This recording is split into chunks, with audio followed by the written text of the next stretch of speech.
Avant d'accueillir l'invité de ce podcast, je vous présente comme sponsor de cet épisode l'autrice Marion Magdela. Docteur en psychologie clinique, elle s'est spécialisée dans des questions relatives à la parentalité et elle a à cœur d'accompagner les enfants et les adultes à éveiller leur conscience spirituelle. Je suis ravie de vous présenter son livre « Les aventures du rat à la rencontre des chakras » destiné aux enfants dès 8 ans, mais aussi aux enfants intérieurs des adultes.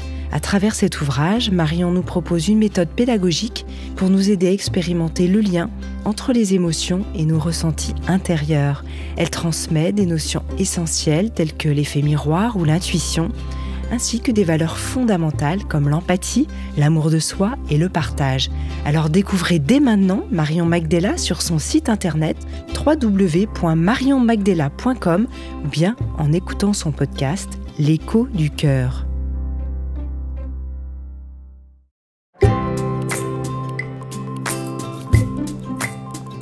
Bienvenue dans la saison 5 de Métamorphose, le podcast qui éveille la conscience. Au fil des semaines, je vous invite à découvrir avec moi des sujets inspirants, portés par des personnalités lumineuses pour cheminer ensemble vers un éveil des consciences. Métamorphose, le podcast qui éveille la conscience. Tous les lundis et jeudis, dès 7h.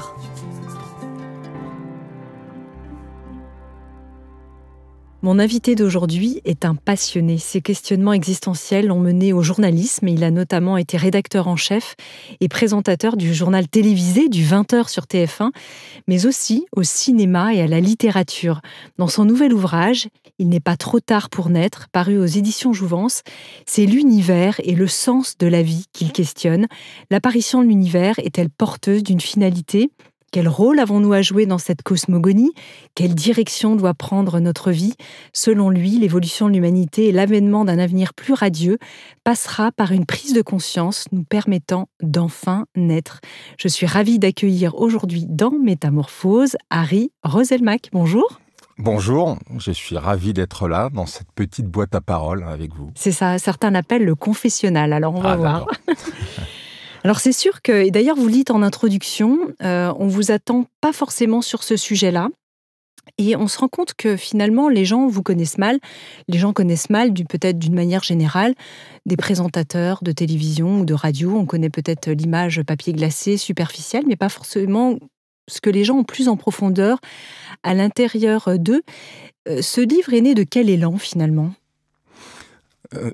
Dans ce que j'ai fait un petit peu à la radio et beaucoup à la télévision, il y avait déjà quand même quelques indices du fait que ce type de questionnement m'intéresse parce que dans plusieurs de mes émissions, alors dans 7 à 8, mais aussi dans un format qui s'appelle En Immersion que j'ai coproduit et présenté et dirigé en termes de rédaction pendant presque 10 ans, je m'intéressais aux questions d'identité. Moi, ce qui m'a amené à faire du journalisme, c'est l'intérêt pour les gens. Je dis souvent, c'est l'intérêt pour les mots, l'amour des mots et l'intérêt pour les gens. Et la question des identités, ça m'a toujours intéressé. Et c'est vrai que quand on parle d'identité, on se rend vite compte qu'on est sur quelque chose qui est certes intéressant, définitoire, mais qui est aussi limitant et segmentant. Et l'identité plus profonde, qui est qu'est-ce que l'on est, plutôt que qui l'on est, c'est aussi quelque chose qui était déjà sous-jacent chez moi, que je n'abordais pas frontalement, mais je pense que c'est plus une question de palier qu'une question de disruption. C'est pas tout à fait déconnant, entre guillemets, par rapport à ce que je faisais avant. J'ai l'impression, en tout cas. Oui, en tout cas, vous dites dès le début du livre que votre nom reste rattaché au symbole du premier noir à avoir présenté le JT. Est-ce qu'il y a quand même un besoin de sortir de cette case et en même temps que vous dites que vous n'avez pas assez d'ego pour en être là? Ouais, non, ça je l'assume complètement, d'autant que je pense que ça a fait du bien à beaucoup de gens. Moi, je rencontre aujourd'hui un certain nombre de jeunes journalistes noirs, afro-descendants, mais pas seulement, qui incarnent la diversité, qui sont un peu différents superficiellement des standards du journalisme, en tout cas de ceux qu'on avait en tête, de ceux qui passaient à la télé, et qui me disent qu'ils sont devenus journalistes, qu'ils ont assumé leur vocation parce qu'ils m'ont vu un jour, un soir, plus exactement, à l'antenne de TF1. Donc moi, je trouve ça super et je l'assume complètement. Après, c'est vrai que, comme je le disais tout à l'heure, la question de l'identité, que ce soit de genre, que ce soit de couleur de peau, que ce soit culturel, c'est limitant. Et forcément, les personnes qui vous considèrent sous ce seul aspect-là ont une vision limitée de ce que vous êtes en vérité.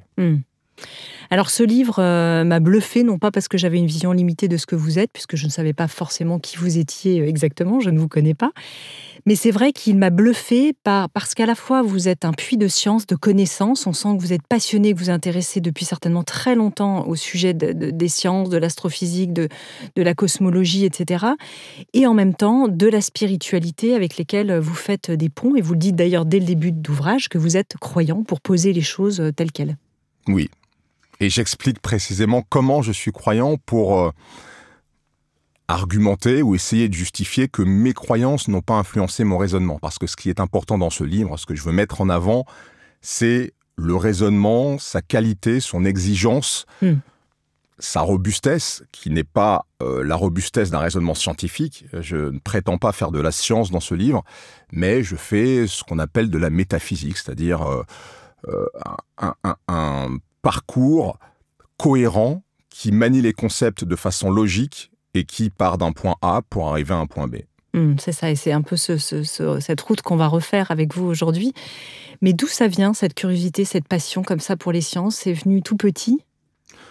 Ouais, moi je suis né en 1973, pour pas faire de mystère, et la première de l'émission Temps X, je crois que c'était en 79. Donc moi, Temps X a déboulé dans ma vie, j'étais un gamin, j'adorais cette émission. D'ailleurs, je dédie ce livre aux frères Bogdanov, que j'ai connus, avec lesquels j'ai eu la chance de pouvoir échanger à plusieurs reprises de ces questions de cosmologie. Et donc, ouais, dès tout petit, ça m'a passionné. J'ai toujours aimé à la fois la science-fiction et la science, l'astrophysique et la cosmologie. Du côté des auteurs, des philosophes ou des mystiques qui vous inspirent, vous fondez des bases sur certains que vous citez dans votre ouvrage. Quels sont ceux qui vous ont marqué dans votre parcours? Celui qui m'a le plus marqué, c'est Eckhart Tolle ou Eckhart Tolle, on dit l'un ou l'autre. Ouais, on ne sait jamais trop comment dire le fameux Tolle. Ouais. Voilà. Mais lui, il m'a mis une grosse claque quand j'ai découvert Le pouvoir du moment présent, qui est un livre avec laquelle j'ai une histoire que je pensais assez singulière, mais apparemment, il y en a beaucoup qui ont eu la même histoire. J'ai échangé avec quelqu'un qui connaît Eckhart Tolle et je lui ai dit que ce livre, on me l'a offert une fois, je ne l'ai pas lu. La deuxième fois, je l'ai perdu. Et c'est la troisième fois qu'on m'a offert ce livre que j'ai mis le nez dedans. Oui. Et là, ça a été une grosse claque et une vraie révélation. Et cette personne me disait que je suis loin d'être le seul auquel ça arrive. Et il met ça notamment sur le compte du titre du livre, qui est un titre qui intrigue un peu, mais qui peut laisser croire que le propos manque de consistance ou quelque chose de pas concret du tout, de très méta, ou alors perché, que ça l'est pas, et un peu perché alors que ça l'est pas du tout en fait. Oui, c'est un livre, il y a plusieurs niveaux aussi peut-être de lecture. Ouais, et puis peut-être qu'il faut être prêt, c'est comme tout. Ouais, c'est ça. Côté foi, justement, vous parliez de vos croyances, c'est une foi aussi qui est héritée d'une forme de culture, peut-être familiale, cette foi, et qui s'est confirmée avec le temps, avec tout ce cheminement et toute cette recherche. Mais elle était déjà là, il y avait déjà ce terreau. Oui, il y avait évidemment qu'on peut appeler cette imposition à la fois culturelle et familiale d'une religion parmi d'autres. Mais ce que je dis, c'est que pour moi, les religions, ce sont des moyens, c'est pas une fin en soi. Je compare d'ailleurs les religions à des opérateurs téléphoniques. C'est-à-dire que quand vous appelez, moi j'ai la chance d'avoir mes parents toujours, quand je les appelle, mes parents, ils se fichent complètement de l'opérateur téléphonique que j'utilise. Et je pense que pour le Créateur, pour Dieu, pour ceux qui y croient, le dialogue avec lui, le moyen, le média, les mots importent beaucoup moins que ce qu'on met dedans, que les intentions, que l'envie et que l'amour qu'on exprime par les formules. Et donc voilà, j'ai un regard, je pense, un peu plus distancié que quand j'étais ado sur la religion aujourd'hui. Ouais, qui est une foi peut-être plus incarnée, plus consciente en tout cas. Plus consciente. Je pense que c'est très important. Et c'est un peu l'enjeu de ce livre. c'est aussi d'aller chercher des sceptiques et de leur montrer comment, en partant d'un raisonnement qui s'appuie sur la science, qui passe par la philosophie, on arrive à des conclusions spirituelles. Et ces conclusions spirituelles, elles rejoignent les conclusions de la plupart des religions monothéistes ou autres d'ailleurs, puisqu'il y a des cosmogonies très anciennes, comme la cosmogonie égyptienne, qui résonnent, mais de façon hallucinante, avec les constats les plus récents de la physique quantique sur la formation de la matière. Donc il y a dans les religions ce qui est sans doute des intuitions, des visions, des perceptions qui sont extrêmement, j'allais dire vraies, je ne sais pas si on est dans le vrai, puissantes en tout cas, mais puissantes, et qui sont aujourd'hui corroborées par ce que l'on sait en science. Notamment quand vous citez saint Thomas d'Aquin, je crois. Oui, je parle beaucoup de saint Thomas d'Aquin, qui est l'un des penseurs que j'ai rencontré à l'écriture de ce livre, qui est quelqu'un d'extrêmement puissant. Moi, je suis très surpris de voir à quel point les anciens du XIVe siècle, mais aussi du début du XXe siècle, comme Bergson, écrivaient des choses qui paraissaient accessibles à une certaine époque et qui aujourd'hui, mais sont, pour nous, au XXIe siècle, en tout cas pour moi, d'une complexité incroyable.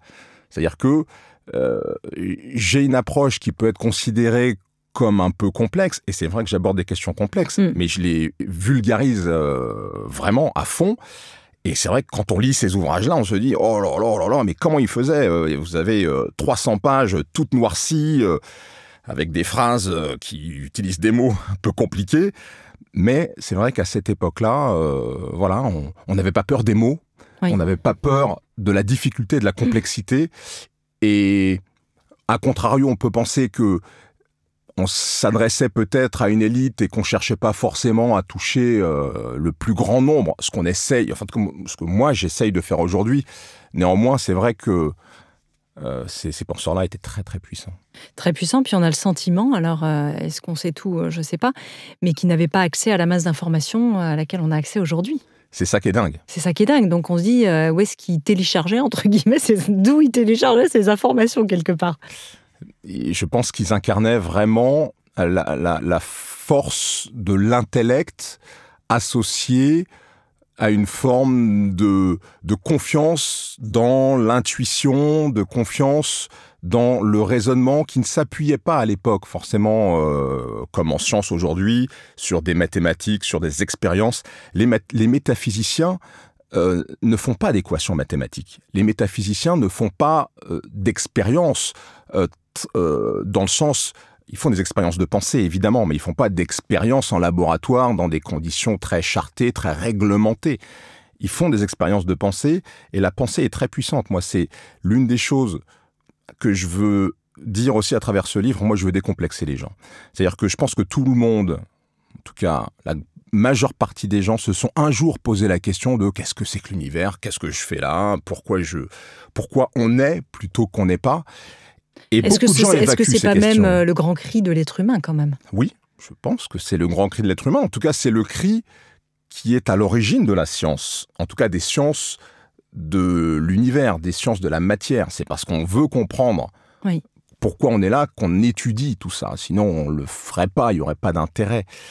Mais je crois qu'aujourd'hui, les gens ont peur de cette espèce de vertige qui peut saisir quand on parle de l'univers. Parce que forcément, l'univers, c'est grand.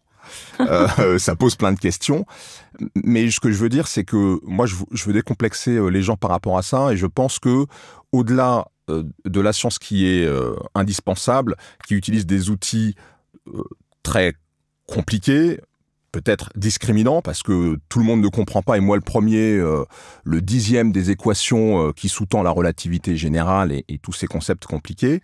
Néanmoins, je pense que par la pensée, par justement le maniement des concepts, par les mots, on peut percer les mystères, et on peut sans doute percer plus de mystères que les équations qui ont leurs limites, puisque peut-être que ceux qui s'intéressent à la science le savent, l'astrophysique ne parvient pas à dire ce qui se passe en deçà d'une limite qui s'appelle le mur de Planck, qui est quelques pouillèmes de secondes après le Big Bang. Avant ce mur, les chiffres deviennent ininterprétables. On peut évidemment pas faire d'observation et donc la science est incapable de raconter ce qui se passe avant, alors que la pensée peut aller au-delà de cette limite. Oui, d'ailleurs, quand j'ai reçu Étienne Klein dans ce podcast, quand il parle d'Einstein, puisqu'il lui a consacré un livre et il est vraiment passionné par la trajectoire de cet homme, tant sur le plan scientifique que sur le plan humain, on voit bien que chez Einstein, il y a ces fulgurances de la pensée et de philosophe, je dirais, d'Einstein le philosophe, hein, de ses intuitions aussi qui l'habitent. Les intuitions, c'est quelque chose d'extrêmement pertinent qu'il faut ensuite essayer quand même de corroborer, de renforcer ce que vous faites, par vous, un raisonnement. ouais. Exactement, c'est exactement ce que je fais. Mais je crois que l'intuition, c'est le meilleur guide. D'ailleurs, Einstein avait une phrase qui disait en substance, l'intuition est le maître et le raisonnement le serviteur. On est dans une société qui a fait du serviteur le maître. Donc on est un peu à l'inverse de ça. Ouais. Ce qui est intéressant aussi, c'est que vous le dites, vous ne cherchez pas à apporter la preuve de l'existence de Dieu, comme ont fait certains, même mystiques ou religieux à une certaine époque. Est-ce que vous pouvez nous expliquer ça ? Parce que même s'il y a du raisonnement, ce n'est pas de manière rationnelle que vous allez arriver à cette question du divin. Alors, j'arrive à la question du créateur de façon rationnelle. Mais on n'est pas dans la vérité, avec des majuscules, et on n'est pas dans la démonstration. On est dans la probabilité d'être qui est plus importante que la probabilité de ne pas être. Il y a une notion en physique quantique qui est la notion de fonction d'onde, parce qu'une particule, on ne sait pas dire où elle se trouve exactement, quel est son état énergétique exact. On peut dire il y a telle probabilité pour qu'elle se trouve là, dans un état énergétique X ou Y. C'est ce qu'on appelle une fonction d'onde, c'est de la probabilité. Et je pense que pour tout ce qui n'est pas comme de un la peu le matière... chat de Schrödinger, ce serait ça ? Alors le chat de Schrödinger, c'est aussi un peu cette démarche-là. C'est on ne sait quelque pas chose d'un s'il est petit ou il peu n'est pas. différent, Ouais. mais effectivement, on peut fonctionner en probabilité, Oui. mais pas en certitude. Et je pense que pour tout ce qui est de l'ordre du non manifesté, de l'information non manifestée, on ne peut pas être dans de la certitude. On peut être que dans de la probabilité. Donc il y a des raisonnements, en tout cas moi je suis un raisonnement, qui donne une probabilité d'être d'une hypothèse de création, et donc d'un créateur supérieur à la probabilité inverse qui est une émergence aléatoire, sans dessin, sans création, etc. Voilà les seules choses qu'on peut dire, mais elles me semblent suffisantes pour prendre cette thèse-là au sérieux et à partir de cette thèse, essayer de savoir, à ce moment-là, si c'est une création, quelle pourrait être cette entité créatrice, quel pourrait être son dessin, est-ce qu'elle aurait un dessin ou pas, Oui. et quel pourrait être ce dessin, et c'est là où je m'engouffre. Alors, on y reviendra évidemment longuement. Vous regrettez quand même un peu que les scientifiques aient un peu déserté ce champ-là, malgré tout ? Alors, ce que je regrette un peu, c'est que beaucoup de philosophes au XXe siècle, sans doute intimidés par les révolutions relativistes, einsteiniennes et quantiques, et déserté la question de l'origine des choses. D'ailleurs, Kant aussi a influencé cette tendance-là, puisque lui, il a considéré au bout d'un moment, bien qu'il ait fait de la métaphysique, et se soit interrogé sur l'origine des choses, à un moment, il a dit que c'était une quête qui était vaine parce qu'on ne pouvait pas apporter une réponse. Et du coup, la plupart des philosophes, il y a eu des exceptions, évidemment. Moi, j'ai découvert un philosophe que je ne connaissais pas avant de me pencher vraiment sur ce projet d'écriture qui s'appelle Claude Tresse-Montant, Oui, je ne connaissais pas non plus. qui est un philosophe français, qui est un type incroyable, qui, lui, a continué à faire ce travail de philosophe, des origines, de l'univers, etc. Il a écrit plusieurs bouquins, un ensemble de conférences rassemblées dans un bouquin qui est passionnant. Mais la plupart des philosophes se sont désintéressés de cette question, et je trouve ça dommage parce qu'encore une fois, les scientifiques font très bien ce travail, sauf que les scientifiques, ils ne peuvent pas s'interroger sur l'origine des choses. Ils nous racontent le processus d'évolution de l'univers, l'univers étant un processus, il nous le raconte depuis le mur de Planck jusqu'à aujourd'hui, de façon parfois très précise et très intéressante et passionnante, et j'en parle d'ailleurs dans le livre, mais si on veut s'intéresser à l'avant, par les sciences, on ne peut pas. Il n'y a que par la philosophie ou par la foi et par le fait de ressentir et d'accepter ce ressenti comme une preuve et comme un argument très fort, ça marche aussi. Mais sur le plan intellectuel, sur le plan du raisonnement, il n'y a que la philosophie aujourd'hui qui peut permettre d'aller jusque-là, et c'est dommage que les philosophes aient un peu déserté ce terrain. Ce que faisaient un peu quand même les frères Bogdanov, qui ont été par ailleurs assez critiqués. Et parce que c'est très compliqué de faire ça. Ouais. C'est très compliqué quand on se dit scientifique. Moi, je suis tranquille, je suis pas scientifique. Je l'assume, tout le monde le sait, j'ai pas de problème avec ça. Mais quand on se dit scientifique et qu'on va sur ces questions-là qui ne peuvent pas être traitées scientifiquement, on se fait allumer, ça c'est sûr. Ce qu'on fait pourtant des scientifiques, je repense à Jean-Marie Pelt ou Albert Monod. C'est Albert Monod ? Oui. Non, Edgar. Théodore. Je me disais, c'est un prénom ancien, je ne sais pas pourquoi. Non, je me confonds avec Albert Jacquard. Je suis en train de faire un mix des deux. Qui parlaient de leur foi et de l'amour. Bien sûr, les deux ne sont pas incompatibles. Voilà, et qui étaient des grands scientifiques. Après, dans leur discours... Et plutôt à la fin de leur vie, peut-être, d'ailleurs. Ouais, c'est ça. Ouais. Mais dans leur discours, et peut-être dans leur esprit aussi, mais en tout cas dans leur discours, c'était dissocié.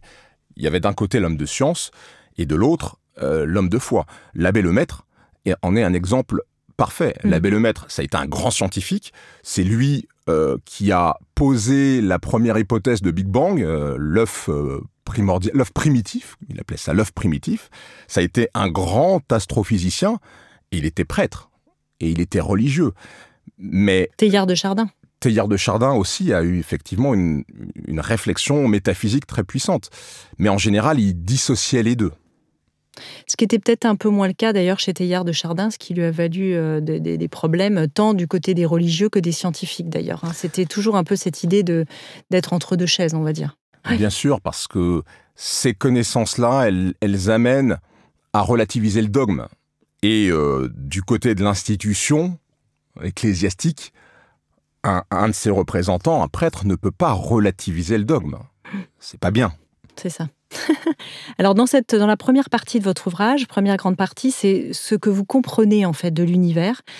Et ce serait intéressant peut-être de revenir sur certaines compréhensions, même de certains mots comme cosmogonie, puisque c'est vrai qu'on l'emploie depuis le début, mais sans que tout le monde n'ait la différence entre cosmogénèse, cosmogonie, tout ça c'est un peu mélangé dans la tête peut-être du public. Oui. Alors la cosmologie, c'est la science de l'univers, c'est l'étude scientifique de l'univers.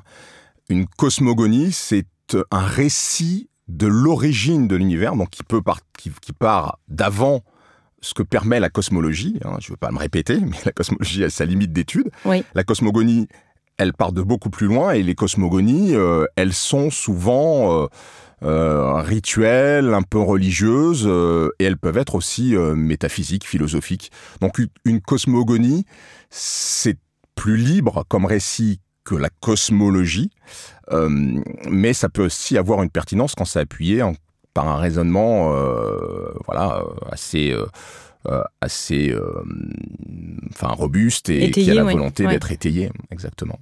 Après, la cosmogénèse, c'est autre chose. La cosmogénèse... Oui, en plus, j'ai dit cosmogénèse au lieu de cosmologie, pardon. Ouais. D'accord. Donc, j'embrouille encore un peu plus les gens en parlant de cosmogénèse. Cosmogénèse, qui est encore autre chose, d'ailleurs. Vous passez beaucoup de temps justement sur le temps, à essayer de comprendre la différence entre le temps et les temporalités, et puis tout ce qui est informationnel et énergie pour bien essayer de formaliser comment tout ça finalement serait imbriqué. Exactement. Alors, est-ce qu'on arriverait à faire un peu un panorama, peut-être en commençant par le temps et la temporalité, déjà qu'on comprenne bien la différence ? C'est assez complexe. C'est assez complexe. Enfin, voire même très complexe d'ailleurs. Non, pas tant que ça, vous avez l'air de dire, parce que vous maîtrisez ça. Non, mais la compréhension, elle est liée justement à la durée. Oui. On veut aujourd'hui que les gens ils comprennent tout de suite. Mais si on vous donne 2 secondes pour comprendre un truc complexe, vous allez avoir du mal. L'avantage du livre, c'est que vous êtes à votre rythme. Et je donne un conseil de lecture d'ailleurs aux gens, c'est de prendre le temps pour laisser émerger la compréhension. quand on est sur des choses complexes, la compréhension, elle vient pas tout de suite. Elle émerge à partir d'images mentales qu'on se fait pour essayer de se représenter ce qui est dit par des mots, et on finit par comprendre. Parfois, il faut une deuxième lecture pour comprendre. Oui, puis vous dites que les encadrer, on peut aussi les intégrer à son rythme, etc. Exactement. Il est fabriqué, ce livre est fabriqué, et on a fait un super travail avec Charlène Guinoiseau et Muriel Widheimer de Jouvence pour faire des encadrés, faire des choses extrêmement claires pour que aucun des termes utilisés dans ce livre, ou presque, je pense, peut-être qu'on en a raté quelques-uns, mais aucun des termes complexes, en tout cas, n'est laissé sans définition. Tout est défini. Donc, avec un peu d'envie et de méthode, on doit tout comprendre normalement. Et de passion. Il faut s'y intéresser. Évidemment, ça c'est la première chose. C'est l'envie, c'est ça, de se plonger dedans. Oui. Alors, le temps et les temporalités, pour faire extrêmement superficiel et bref, pourquoi est-ce qu'il faut s'intéresser au temps d'abord? Oui. Parce que c'est essentiel, encore une fois, l'univers. Quand on s'intéresse à l'univers, on s'intéresse à un processus. L'univers, c'est pas quelque chose de fixe. L'univers, c'est un processus. D'ailleurs, quand vous regardez loin dans l'espace, vous regardez loin dans le temps. Les deux sont liés. Donc l'univers est un processus qui intègre le temps. Donc à partir du moment où on étudie l'univers, il faut étudier la question du temps. Et ce que je pense avoir, modestement, avoir mis au jour et que j'ai lu nulle part ailleurs, c'est que le problème, aujourd'hui, c'est que quand on parle du temps, en fait, on ne parle pas du temps. Les scientifiques qui vous disent que l'entropie, par exemple, c'est l'un des signes du temps, ils se trompent. L'entropie, c'est l'un des signes de la temporalité de la matière. C'est-à-dire que la matière, effectivement, elle évolue vers la désorganisation, donc dans un principe d'entropie. Et ça peut être un marqueur du temps. Mais la temporalité de la matière, c'est pas le temps. On peut prendre une métaphore pour comprendre entre temps, pour voir comment ça s'incarne concrètement, pour qu'on fasse bien le distinguo. Ce qu'on pourrait dire, alors comme j'ai jamais fait l'exercice, je vais essayer de prendre cet exemple, mais on pourrait dire que vous avez une rivière qui peut aller de haut en bas ou de bas en haut. Elle peut remonter le sens de la pente. Cette rivière, c'est le temps. Et dans cette rivière, il se forment des tourbillons. Et ces tourbillons ont une temporalité. Et c'est cette temporalité les tourbillons, c'est la matière. Donc nous, tout ce qui est matière a une temporalité. Donc on a tous une temporalité, mais ces tourbillons ne sont pas la rivière. La rivière est le temps. En fait, pour l'espace, à partir de Galilée, on a fait un truc qui était super, même si ça combattait notre ego et notre anthropocentrisme, c'est qu'on a commencé à considérer que la Terre n'était pas le centre de l'univers. C'est-à-dire qu'on a considéré que la Terre, dans l'espace, n'avait pas une position centrale. Et que tout ne tournait pas autour de nos petites personnes. Oui, on a défusionné, quoi. On a défusionné. Pour le temps, on ne l'a pas fait, en fait.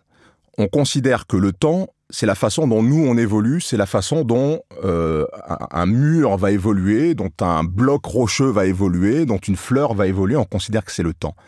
Mais pour moi, ça n'est pas le temps. Le temps, il surplombe ces temporalités. Parfois, il a un effet sur ces temporalités. Le temps a un effet sur ces temporalités, mais le temps, c'est autre chose, c'est au-dessus de ça. J'explique ce que c'est dans le livre. Ce sont simplement les fluctuations du vide quantique qui font l'espace. C'est-à-dire que les fluctuations du vide quantique, elles font la matière, mais le processus qui fait la matière, c'est le temps. Et ce processus-là, il est beaucoup plus fluide, il a plus de dimensions que nos temporalités. Nos temporalités et les temporalités de la matière, elles vont uniquement du passé vers l'avenir, alors que le temps peut aller de l'avenir vers le passé. On pourrait faire d'ailleurs le même parallèle avec la matière, c'est-à-dire que la matière en tant que telle n'existe pas, et pour autant, elle existe dans le sens où elle est matérialisée, incarnée, mais en réalité, on sait qu'elle naît... Elle est impalpable, invisible, elle est de l'énergie ou de l'information, ça vous allez aussi peut-être nous le dire. Mais quelque part, est-ce que ce parallèle entre le temps et la temporalité, on pourrait la retrouver à la même échelle ? Oui, pour parler de l'information et de l'énergie, effectivement, les champs quantiques dont je parlais à l'instant, c'est de l'information et leurs fluctuations, les fluctuations des champs quantiques sont liées à l'énergie qui s'exprime dans ce champ d'information. Et c'est donc l'information et l'énergie qui font l'espace-temps. C'est ça, je voulais parler d'expression en fait, c'est ça que je cherchais, une forme d'expression. Exactement. Oui. Et donc, la matière, elle naît de l'évolution et de l'agrégation de petites particules qu'on appelle des fermions, qui sont les toutes petites briques à l'intérieur des atomes, qui donc s'assemblent selon un certain réglage, d'ailleurs extrêmement précis, dont on se demande comment c'est possible de façon aléatoire, et bref, pour former les atomes. Et donc la matière, c'est le résultat de ces mouvements, c'est le résultat de l'information mise en mouvement par l'énergie. Je ne sais pas si ça répond à votre question, mais moi je pense que la matière... Enfin, je ne dis pas que la matière n'existe pas, la matière, elle existe, mais c'est le résultat d'un processus. C'est ça, en fait, ma métaphore, le parallèle que j'ai essayé de faire, c'est est-ce que ça peut être la mise en mouvement, l'expression. En fait, la temporalité pourrait être l'expression, la mise en mouvement en fait, du temps d'une certaine manière. Exactement. Mais qui n'est pas toujours ça. C'est-à-dire que... à partir du moment où on a de la matière constituée avec des changements d'information intrinsèques, ce qui est important, c'est le changement d'information.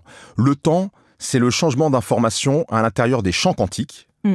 La temporalité, c'est le changement de l'information à l'intérieur des particules. Donc à partir du moment où on a des particules élémentaires qui forment des ensembles qui ont, on peut dire, du mouvement, en tout cas du changement d'information, naît à l'intérieur de ces particules, mais c'est le cas dans toute la matière qui existe. Dans tous les atomes, il y a de changements informationnels, puisque vous avez un champ d'électrons qui gravite autour du noyau, du nucléon.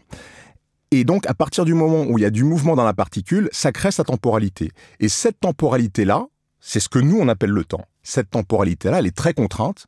Elle va effectivement du passé vers le futur, elle n'a qu'une dimension, alors que le temps, c'est-à-dire les changements informationnels des champs quantiques, eux, ils sont plus libres que ça. C'est-à-dire qu'ils peuvent aller dans l'autre sens. Ils peuvent aller dans l'autre sens. Potentiellement. Enfin, en tout cas, c'est comme ça qu'on peut le traduire. On pourrait imaginer que ce soit une forme, que le Big Bang soit l'expression de ce temps qui va dans l'autre sens, justement. Alors, on va vraiment loin là. J'espère qu'on ne va pas perdre les gens. mais j'espère que le Big Bang, c'est un mouvement d'expansion. En fait, le temps positif, le temps qu'on connaît, du passé vers le futur, ce temps positif, c'est un mouvement d'expansion. Donc, a priori... Un inspire. Hein, le Big Bang, c'est un mouvement de temps positif. En revanche, un trou noir, par exemple, qui est un mouvement pas d'expansion, mais de contraction, comme par hasard, ça génère du temps négatif.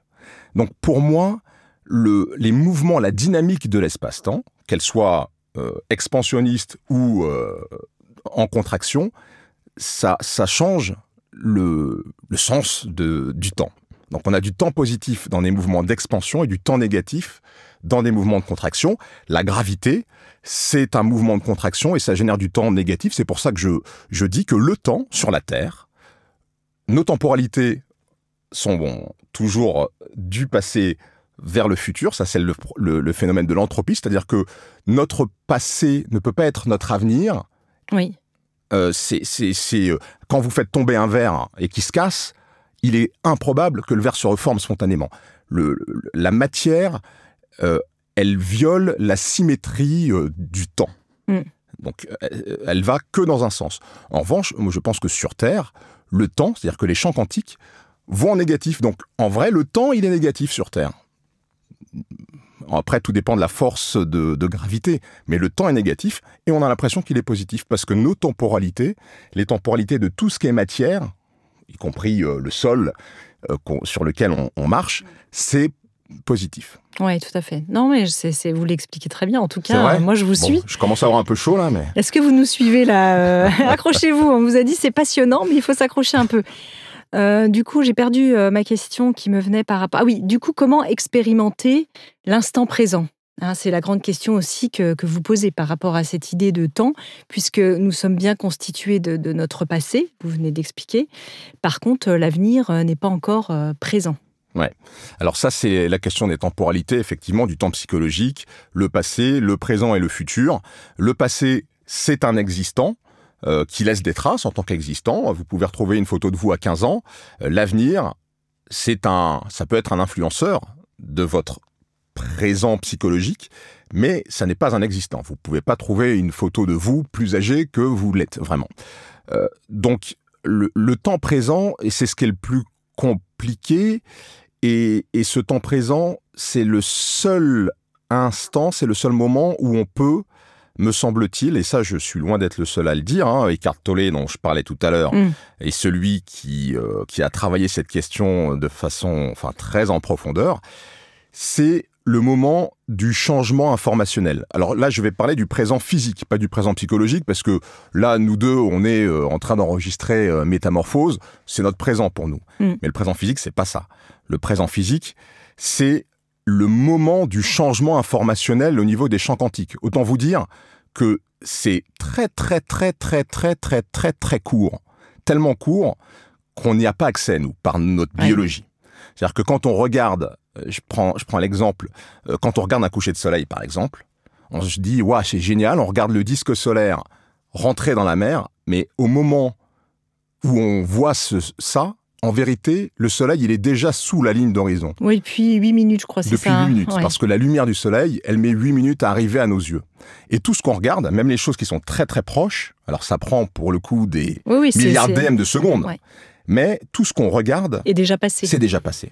Donc pour atteindre ce moment où se passent les choses, vraiment, on ne peut, à mon avis, être que dans quelque chose qui n'est pas sensoriel, dans quelque chose qui est de l'ordre du méditatif, qui est de l'ordre d'une connexion qu'on peut avoir dans certains états. Pour ma part, ils sont extrêmement rares, mais certaines personnes arrivent à se connecter à cet instant présent. Et c'est là où il peut se passer des choses très intéressantes et très importantes. Et en même temps, le ressenti intérieur n'est pas la même chose qu'effectivement un message qui vient de l'extérieur, comme un coucher de soleil ou ne serait-ce que des choses matérielles qui nous entourent. Le ressenti intérieur, c'est-à-dire... On est plus proche de notre intériorité que si on observe quelque chose à l'extérieur, le temps que l'information arrive.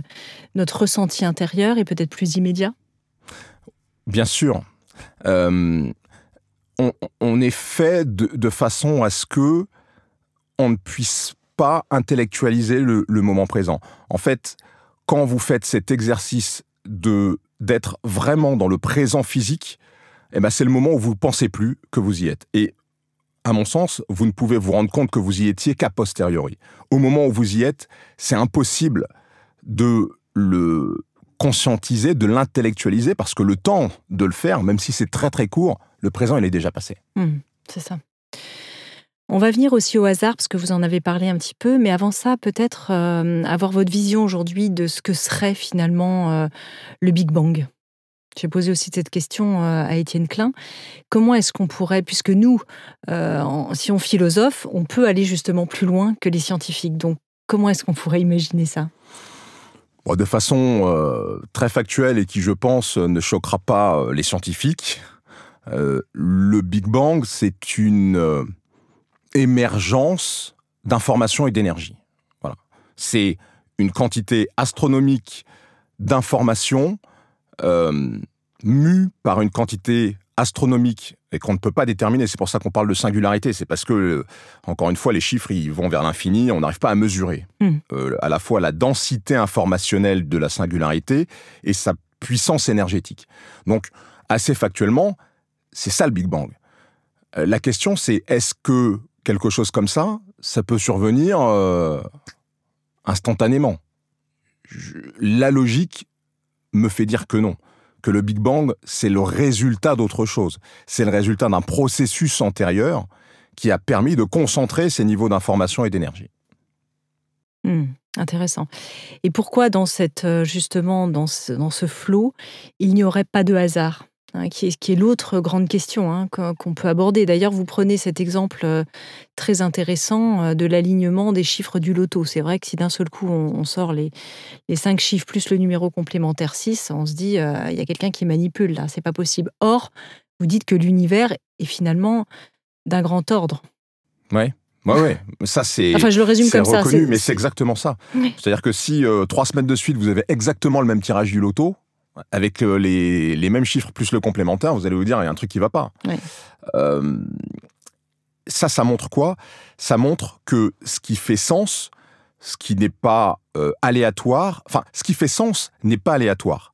C'est-à-dire que ce qui est aléatoire, normalement, ce qui est purement aléatoire ne peut pas être prédit. Ce qui est purement aléatoire ne peut pas être prédit. Ce qui est purement aléatoire et plutôt désorganisé, on peut dire ça? Oui. Ce qui est purement aléatoire ne peut pas avoir de cohérence. Or, l'univers a une très grande cohérence. D'ailleurs, avec les mathématiques qui est la cohérence incarnée en chiffres, on arrive à décrypter des phénomènes cosmologiques. Donc, ça veut dire que l'univers est très cohérent. Donc, à partir du moment où on a cette si grande cohérence, à partir du moment où on a une évolution qui est fléchée, parce que l'univers, depuis 13,8 milliards d'années, il évolue vers la complexité. Pourquoi, à un moment, si c'était aléatoire, il n'aurait pas reflué vers la simplicité? Il n'y a aucune raison, a priori, pour lesquelles un processus aléatoire aille toujours dans le même sens. Et ça, même le darwinisme ne l'explique pas.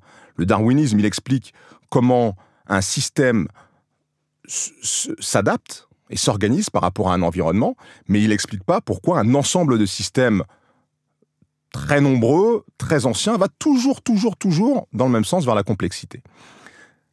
Ces deux éléments-là, parmi d'autres, parce qu'il y a d'autres choses, il y a le réglage extrêmement fin, je parlais tout à l'heure de l'improbabilité de la création d'un atome, mais il faut savoir que pour qu'un atome tienne, pour qu'un atome existe, c'est un réglage, mais d'une complexité mais hallucinante.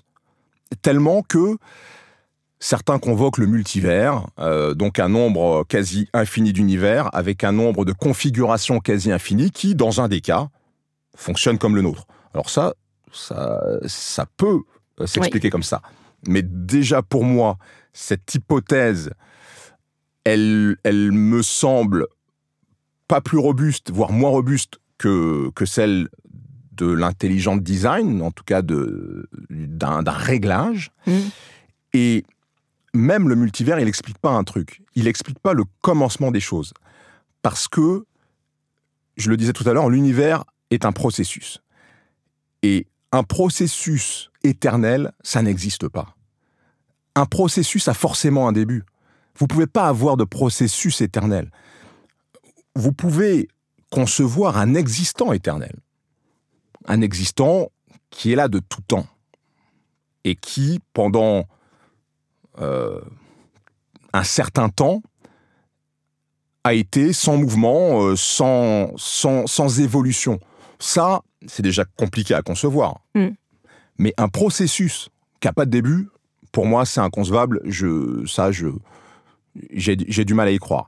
Et donc, je pense que même l'hypothèse du multivers, elle est moins robuste que l'hypothèse de la création, c'est-à-dire d'un existant premier, d'une information primordiale, qui, à un moment, pour une raison sur laquelle j'ose aller, mais là, on est vraiment dans des choses qui sont métaphysiques et qui n'ont aucune valeur prédictive forte, mais qui, pour une raison, a commencé à évoluer et a engendré un processus qui a mené au Big Bang et qui a mené à l'univers qu'on connaît aujourd'hui. Ça, pour moi, c'est vraiment le raisonnement le plus robuste, le plus probable. Et c'est pour ça que je disais au début, on ne peut pas dire que c'est la vérité, on ne peut pas dire que c'est ça, mais en tout cas, pour moi, il y a beaucoup plus de probabilité que ce soit ça, que ce soit l'hypothèse inverse.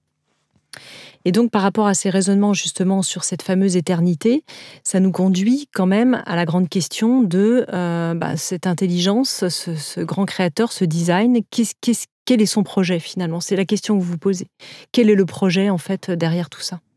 Et ouais, parce que forcément, à partir du moment où on aboutit à une conclusion de probabilité supérieure de la création à la non-création, quand il y a création, il faut se demander s'il n'y a pas projet, parce que une création sans projet, c'est très bizarre. Il n'y a pas de création sans une volonté, sans un projet. Quand on parle de projet, on parle d'intention, c'est ça ? On parle de désir. De désir, d'accord. On parle de désir. Moi, il y a quelque chose que je voudrais dire quand même, parce que c'est un truc qui me semble évident et qu'on oublie souvent. C'est-à-dire que quand quelqu'un dit que l'univers a une volonté, que l'univers a une intelligence, on vous rit au nez. On vous dit, mais qu'est-ce que tu racontes ? Mais déjà, nous, les êtres humains, on a une intelligence, on a de la volonté, ça, personne ne le niera. Et nous, les êtres humains, on fait partie de l'univers. On est le résultat de son évolution, on fait partie de l'ensemble de l'univers. Donc, si nous, qui faisons partie de l'univers, on est intelligent, l'univers est intelligent. Et je pense qu'il est extrêmement présomptueux de considérer que nous serions la seule intelligence de l'univers. C'est-à-dire qu'on aurait fait émerger d'un univers non intelligent une intelligence. Moi, je suis... en tout cas, là, encore une fois, c'est une question de robustesse du raisonnement et de probabilité. Moi, je dis, si nous, on est intelligent et qu'on fait partie de l'univers, déjà, l'univers est intelligent, de base, et je postule que l'univers a une forme d'intelligence et exprime une forme d'intelligence qui est différente de la nôtre, peut-être connectée à la nôtre, mais en tout cas antérieure à la nôtre. Donc ça, c'est la première chose. Parce qu'on pourrait dire, qui dirait intelligence ne dit pas forcément source supérieure d'intelligence. On pourrait rétorquer ça. C'est pas parce qu'il y a une intelligence qu'elle serait une source suprême. On peut dire ça, effectivement, mais à partir du moment où déjà on reconnaît que l'univers est intelligent, oui. En fait, l'être humain, il étudie les choses, et comme il étudie les choses de façon très fractionnée, et que c'est vrai que sur Terre, on étudie des choses qui, prises de façon très fractionnée, sont moins intelligentes que nous. Les animaux, la matière inerte, tout ça est moins intelligente dans le sens où on considère l'intelligence que l'être humain. Ça, c'est une réalité, pris séparément. Mais quand on considère l'univers, on le considère de la même manière. On regarde l'univers et on se met à l'extérieur de l'univers, on se dit, nous, on est intelligent et l'univers, il n'est pas intelligent. Mais non, ça peut pas, c'est pas logique de partir de ce présupposé. Donc, l'univers est intelligent, donc l'univers peut avoir une volonté et peut avoir exprimé au tout début la volonté d'une entité qui l'a créée, qui est pour moi une entité informationnelle qu'on appelle Dieu et auquel les religions ont donné différents prénoms. Cette entité, tout à l'heure, vous avez parlé d'évolution vers une forme de complexité. Je repense à Teilhard de Chardin. On pourrait dire que finalement, dans cet ordre, il y a une forme de direction qui va vers une forme de convergence dans ce projet, justement. Vers une complexification, mais aussi une forme de convergence. C'est-à-dire qu'il y a une unité qui n'est pas fusion, mais plutôt de convergence. Ouais, je le pense aussi. Et je pense justement que un mot qu'on n'a pas encore prononcé, mais qui est essentiel, qui est cette force de rapprochement et qui est cette force qui nous guide vers l'unité, c'est l'amour. Voilà. Et je pense que l'amour est transcendant. Je voudrais d'ailleurs attirer l'attention sur le fait que l'amour, c'est le seul sentiment sur lequel on ne se pose pas la question du pourquoi. Si quelqu'un vous dit « je suis amoureux », vous allez lui demander de qui, peut-être, si vous êtes curieux, mais vous n'allez jamais lui demander pourquoi. Parce que c'est transcendant, parce que c'est normal d'être amoureux. Si quelqu'un est triste, vous allez demander pourquoi il est triste. Mais si quelqu'un est amoureux, vous n'allez pas lui demander pourquoi. Parce que l'amour, c'est transcendant. Et pour moi, l'amour, c'est effectivement cette force qui est à l'origine de l'univers et qui le guide effectivement vers une forme de complexité, mais surtout vers la réunion. Et les deux forces opposées pour moi, c'est l'amour et la peur. Et la peur, ça disperse, c'est le mouvement d'expansion, de dispersion, et l'amour, c'est ce qui rapproche.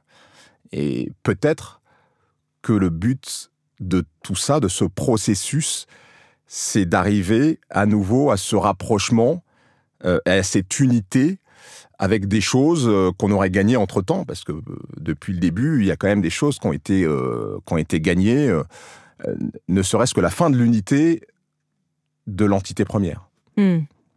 Ça veut dire qu'il y a quelque chose, Dieu, la source, l'amour, l'information, qui s'expérimente d'une certaine manière dans ce processus que nous vivons.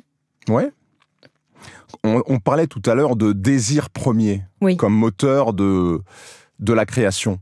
Mais je pense qu'à partir du moment où une entité intelligente a un désir, et elle met donc en place un processus pour concrétiser ce désir, et pour moi, ce processus, c'est l'univers. Et est-ce que ce processus arrivera à l'aboutissement voulu par celui qui l'a lancé? J'en sais rien, mais je pense qu'on a un rôle à jouer là-dedans. Et je pense que ce qui est super, c'est qu'on a la liberté de choisir de participer à ce projet ou pas. Et ça, c'est fondamental. Et c'est aussi fondamental, d'ailleurs, dans la matière, parce qu'en physique quantique, il y a un principe d'indétermination qui fait qu'une particule quantique, elle a un certain nombre de paramètres, mais il y a des paramètres qui ne sont pas déterminés. Et la détermination de ces paramètres qui vont faire passer l'information du quantique au non quantique, donc à ce que nous, on connaît, à ce qui fait la matière, ce qui fait notre réalité, on va dire, ces paramètres-là, ils se déterminent qu'avec l'intervention de l'être humain. Ça, c'est de la physique quantique. C'est-à-dire que quand vous observez une particule, elle fiche des paramètres qui n'étaient pas encore figés. Il y avait certains paramètres qui existaient et d'autres qui étaient libres. Ces paramètres se fichent quand vous l'observez. Ça veut dire quoi? Ça veut dire que l'observateur, il a un rôle à jouer dans la création de la réalité. Il est co-créateur de cette réalité, et c'est pour ça que je pense qu'on a un rôle à jouer dans le devenir de cette réalité qui est aujourd'hui le processus univers. C'est pour ça d'ailleurs qu'à un moment, vous le dites avec humour, que vous rejoignez des théories parfois qui semblent un peu perchées. On pense à ce film Le Secret sur la loi de l'attraction, etc.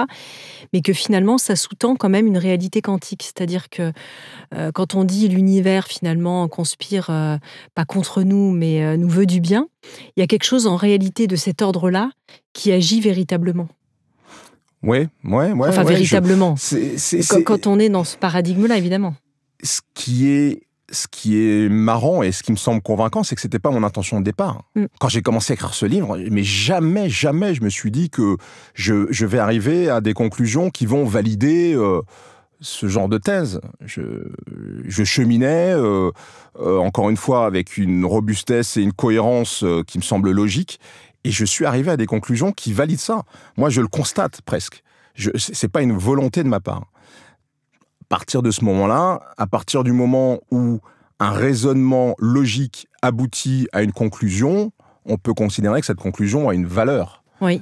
Et donc, effectivement, je pense qu'on est co-créateur de sa réalité et que la capacité à être présent au présent physique dont on parlait tout à l'heure nous permet d'influencer la réalité au moment où elle se fabrique. Alors ça, il y a différentes façons d'y aller. Certains pense, comme le docteur Joseph Murphy, que c'est en programmant l'inconscient qui, lui, est présent au moment présent, contrairement au conscient qui navigue dans une journée. Nous, on pense rarement au présent, on pense au passé, on pense à l'avenir, à ce qu'on va faire, etc. On observe le passé, on n'observe pas le présent, enfin bref, on est rarement dans le présent.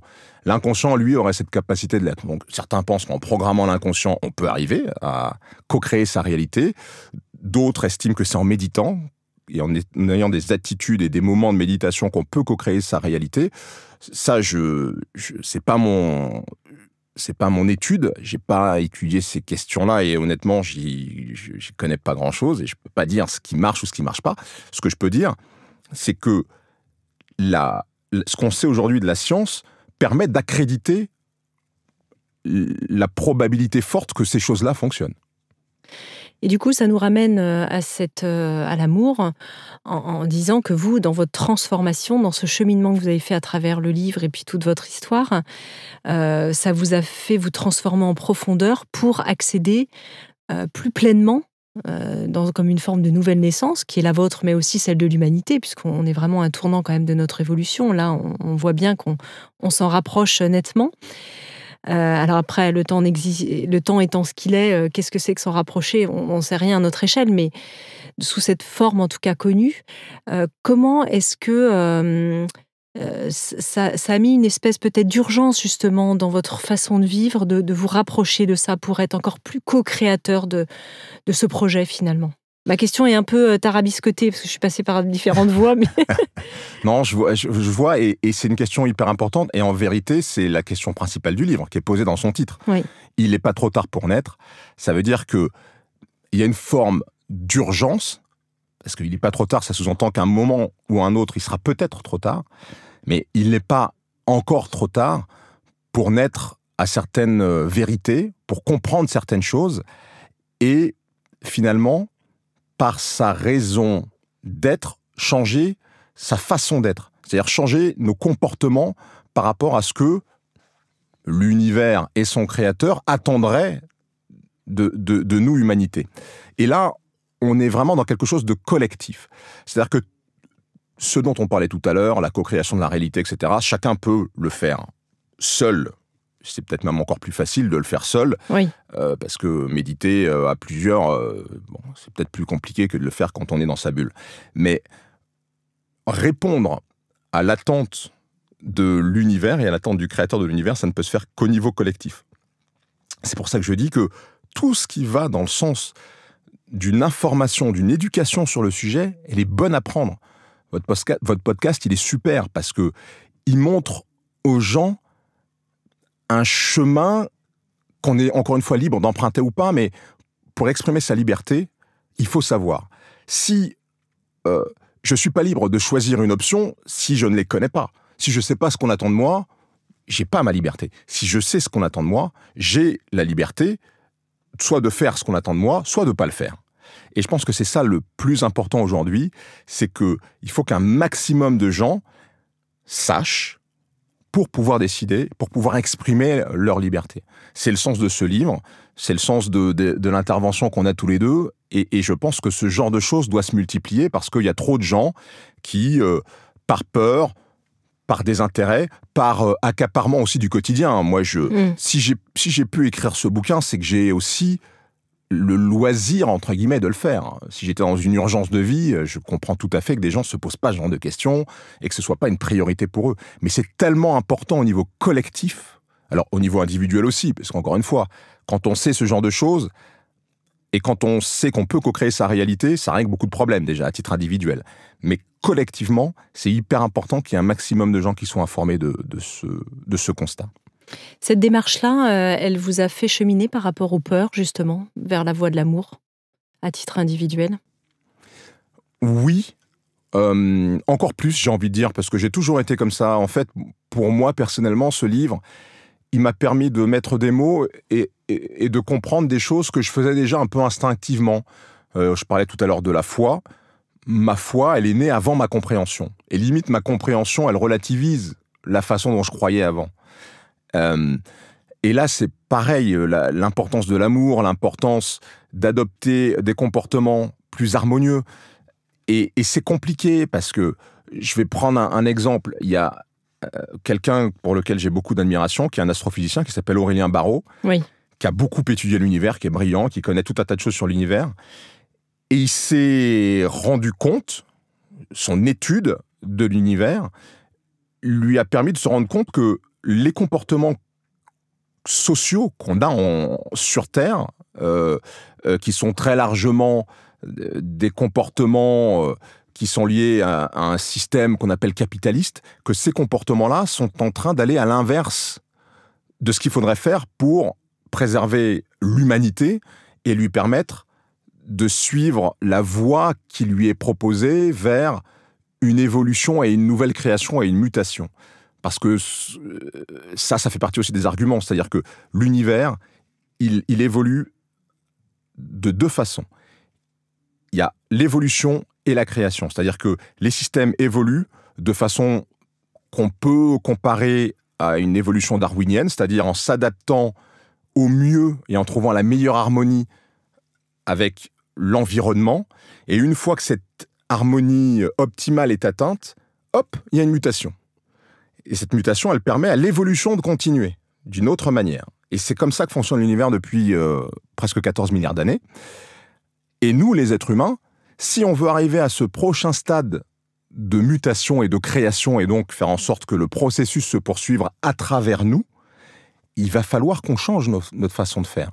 Et de façon assez urgente. Et c'est pour ça que il peut apparaître aujourd'hui dans ces revendications écologistes comme radicales. D'ailleurs, je pense qu'il l'assume.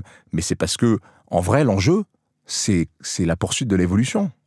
Ou notre disparition. Parce que si on ne poursuit pas notre évolution, il y a ce principe qui s'appelle l'entropie qui fait qu'on va disparaître et qu'on va rendre notre énergie au système.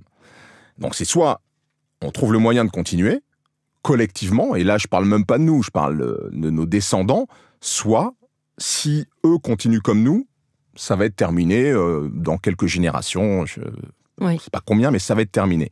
Et donc l'enjeu de cette compréhension, c'est que d'ici 1-2 générations, un maximum d'êtres humains comprennent ce qui est attendu de nous et y adhèrent. Et là, on aura une vraie possibilité de continuer dans le sens de l'évolution qui est dictée par l'univers depuis bien longtemps maintenant. D'ailleurs, vous dites que le Créateur a plus foi en nous que nous avons foi en lui. Oui. C'est-à-dire qu'il compte sur nous, on est l'équipe au sol. Exactement. Exactement. Vous imaginez quand même le Barnum qu'il a mis en place, et ce Barnum, il le met en partie entre nos mains. En partie, parce que je ne sais pas si on est la seule entité intelligente de l'univers. Probablement, si on raisonne en arithmétique, non. Non, oui. En tout cas, nous, on fait partie de cette famille-là, et en tant que représentant de cette famille-là, il attend des choses de nous, on a une responsabilité, et on est libre de le faire. Donc vous imaginez quand même, c'est qu'il a quand même confiance en nous, pour nous laisser son processus et dire à l'être humain, je compte sur vous pour que ça continue dans le sens que j'ai souhaité. Et en même temps, on est créé ombre et lumière à l'intérieur de nous, avec cette séparation donc, de l'illusion, potentiellement du Créateur, et avec tout ça à alchimiser d'une certaine manière à l'intérieur de nous. C'est-à-dire que la peur n'est pas forcément à mettre de côté, mais plutôt à intégrer pour aller plonger dedans et y mettre l'amour, la lumière, etc. Parce que sinon, on le voit bien, quand on essaye de l'extraire de soi, elle est quand même constitutive de qui nous sommes. La peur, la haine, l'ombre, la blessure originelle, on pourrait dire une Bien forme sûr. de blessure. Oui. Et c'est parce qu'il y a cet enjeu que l'amour a toute sa valeur. Quelle serait la valeur de la croyance si on avait un vieux barbu blanc qui à midi tous les jours sortait du ciel et venait nous dire il faut faire ça, il faut faire ci, il faut faire ça. La croyance n'aurait aucune valeur, ce serait juste du constat. Ah bah tiens, ouais, c'est l'heure, il arrive, il est là, il nous dit ça, bon, est-ce que je le fais ou pas? Comme il est puissant et qu'il peut mettre une tape sur l'épaule ou truc, allez, j'y vais. La croyance n'aurait aucune valeur. La croyance, elle n'a de valeur, justement, que parce qu'on est dans le non manifesté. Et l'amour, c'est pareil. C'est-à-dire que l'amour tel qu'il est attendu, c'est un amour consenti. C'est pas un amour... L'amour d'un peuple pour un dictateur, il n'a pas une grande valeur. L'amour d'un peuple pour un dirigeant qui lui laisse la liberté de choisir de l'aimer ou de ne pas l'aimer, de choisir de suivre ses règles ou de ne pas suivre ses règles, cet amour-là, il a beaucoup plus de valeur. Et je pense que c'est dans la deuxième hypothèse dans laquelle on se trouve. Qui ressemblerait d'un point de vue plus terrestre à l'amour un peu inconditionnel, entre guillemets, des parents, même s'il n'est jamais véritablement inconditionnel. Hein. Bien sûr. Parce qu'on sait qu'on a des projections telles qui vivent à l'intérieur de nous, tous ces archétypes, mais malgré tout, il y a quand même ça, effectivement, il y a cet amour inconditionnel de grande liberté qui nous laisse dire oui ou non, finalement. Oui, je pense que c'est une donnée essentielle et qui explique effectivement qu'on ait le choix ou pas de croire ou de ne pas croire, de croire de la façon qu'on souhaite avec l'opérateur qu'on choisit, et ou encore de rejeter à la fois cette existence très probable et le dessein qui va avec. D'ailleurs, aujourd'hui, vous avez envie d'être encore plus au service par rapport à cette seconde naissance, en tout cas. Bien sûr. D'être vraiment à ce service-là, peut-être plus en conscience même qu'il y a quelques années. Ah bah bien sûr. Le fait d'avoir écrit ce livre même signe cet engagement. Sinon, je ne l'aurais pas écrit. J'aurais pu gribouiller tout ça chez moi, me dire « Ah, je pense que j'ai compris des trucs » et puis le garder pour moi. En termes de projet, ça vous donne envie de faire peut-être aussi autre chose, de le faire d'une autre manière ? Je laisse les choses venir, mais incontestablement, je m'engage sur un nouveau chemin. Après, loin de moi l'idée d'avoir une démarche prophétique ou quoi que ce soit, c'est pas du tout. Oui, on sent que vous n'êtes pas dans le prosélytisme. Mon genre, je suis pas dans le prosélytisme. Encore une fois, la liberté, c'est une donnée fondamentale, donc c'est pas moi qui vais faire l'homme barbu et imposer des choses. Je pense juste qu'il faut proposer. Il faut proposer une démarche, il faut proposer des choses qu'on a comprises parce que on avait le temps, on avait envie et que on avait les connaissances pour aussi, parce qu'effectivement, vous n'écrivez pas ce genre de livre quand vous ne connaissez pas les fondements, et ces fondements, ils sont scientifiques. Je prends cet exemple en disant que les fluctuations quantiques, donc ce mouvement vibratoire, crée de la nouveauté, crée des particules. Je pense que les fluctuations de la pensée sur un sujet, quand vous vous mettez sur un sujet et que vous y pensez assidûment, les fluctuations de la pensée dans votre cerveau créent des idées. Et cette création d'idées, j'ai envie de la partager, j'ai pas envie de la garder pour moi. Merveilleux. Peut-être vous, à la fin de votre livre, pour terminer un peu notre voyage, vous terminez cet ouvrage avec un poème assez inattendu du poète franco-camerounais Abad Boumsong, qui est magnifique. Pourquoi ce choix? Et puis peut-être on le publiera sur nos réseaux sociaux si vous êtes d'accord pour qu'on le partage en lien avec l'interview.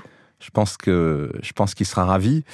Il y a deux personnes que je veux remercier particulièrement, au-delà de toutes les personnes qui m'ont aidé. Évidemment, mon éditeur, un astrophysicien, Jean-Christophe Hamilton, qui, bien que étant pas choqué, mais n'étant pas convaincu par bon nombre de propositions de ce livre, m'a aidé sur sa solidité scientifique. Quand j'aborde des choses scientifiques dans ce livre, elles ont été supervisées et confirmées. Alors, il y a Abad Boumsong, qui est un ami, qui est poète de naissance, peut-être même avant sa naissance, il était poète.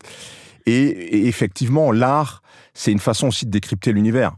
Souvent, pas tout le temps, mais souvent, c'est une perception qui est une perception d'inspiration qui vient d'on ne sait où, d'un champ d'information qui nous dépasse et qui n'est pas facilement accessible à tous et qui permet de dire des choses et de dire des vérités. Et ce poème d'Abad est un poème qui est incroyable de justesse, je trouve, en tout cas sur l'univers. Et il dit de belle manière et de façon beaucoup plus ramassée ce que je dis de façon plus compliquée, plus argumentée dans le livre.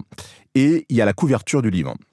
Cette couverture de livre, elle a été faite par une artiste. Alors, c'est une jeune femme qui a fait des études d'astrophysique. Elle se destinait à l'astrophysique et elle a été rattrapée par l'artistique. Donc, aujourd'hui, elle est illustratrice. Elle fait des tableaux, elle fait des œuvres. Elle a même fait des œuvres à la NASA. Et elle a accepté de me faire la couverture du livre que j'aime beaucoup. Donc voilà, je tenais à les remercier. Ah, merci pour ça. Ouais, c'est une très belle couverture. Effectivement, vous expliquez aussi son parcours dans votre livre. En tout cas, merci infiniment, Harry Roselmack, d'être venu faire un tour dans Métamorphose pour nous parler justement d'infini, d'éternité. Et de métamorphose. Et de métamorphose. Ouais, c'est ça. Je rappelle que votre ouvrage incroyable, Il n'est pas trop tard pour naître, est paru aux éditions Jouvence. Merci beaucoup. Merci à vous. Si vous avez aimé ce podcast, n'hésitez pas à lui donner 5 étoiles sur Podcast Addict et surtout abonnez-vous gratuitement sur votre plateforme préférée pour ne manquer aucun épisode. Découvrez mes invités en avant-première sur Instagram à l'adresse Métamorphose Podcast et abonnez-vous aussi gratuitement dès maintenant à la newsletter Métamorphose pour être au courant de nos conférences, ateliers et de nos dernières actualités.